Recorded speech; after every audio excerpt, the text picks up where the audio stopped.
And I was thinking the other day, and I woke up, and when I was just a little boy, I was about 12 years old.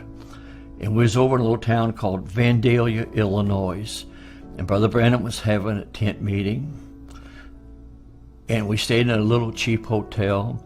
And I say that to go with my testimony here. And I know you've probably heard me give this testimony, but maybe just one more time I want to share it with you because it's one of the greatest experiences of my life.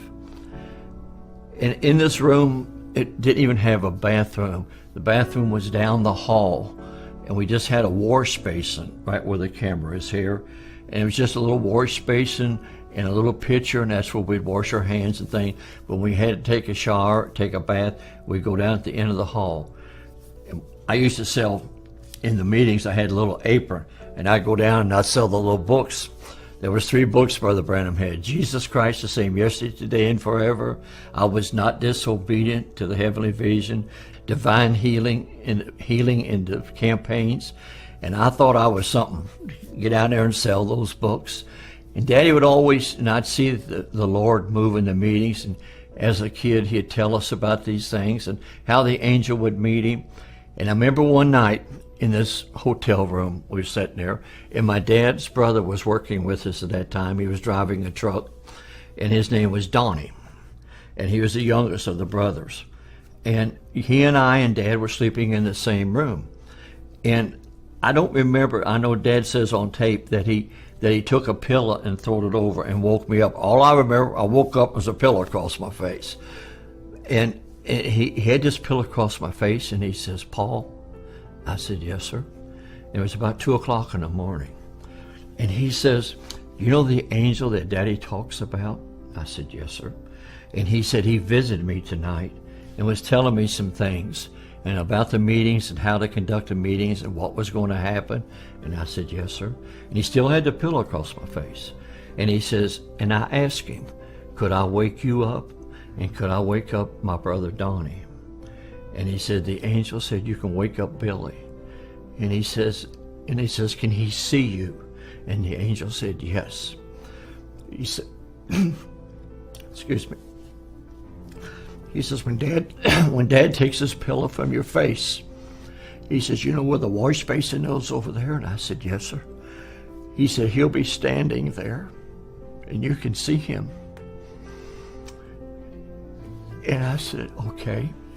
Remember, I was just 12 years old. And he took the pillow from my face, and I thought it'd be an angel with wings flying around, but it wasn't like that. There stood a man in that room dressed in pure white, and he had his arms folded like this, hair down to his shoulders. He just stood there. One thing it was so outstanding to me, he never spoke a word. But he'd look around the room, but his eyes was totally focused on my dad. Every move was watching my dad. And I can see him yet now, them eyes just going around the room. He'd look at me, and he'd look over at my uncle, and he'd look back around like that. He'd move his head a little bit, but his eyes never left Daddy's eyes. And I grabbed Daddy, because I didn't know. It was a man standing in the room over by the window. And I'll never forget, Daddy told me, he said, "Don't be scared, son." He said, "He's sent from the presence of Almighty God." And he says, "He won't harm you."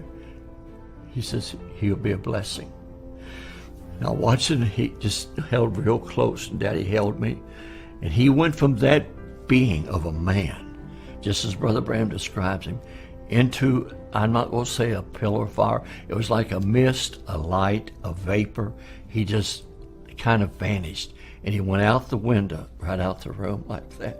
And when he left, a rainbow come right in the same window and hung in that room for hours. At midnight, 2 o'clock in the morning, dark room, but he stood there, and that rainbow stayed in the room. I felt a presence. And I asked my dad later, I said, "Why did that happen?" And he said, "Because I wanted you to see him." He said, "God called you to work with me, Billy, and I wanted you to see him and to know what Daddy was telling you was the truth." Not that I doubt it, but it was just such an experience, such a wonderful experience.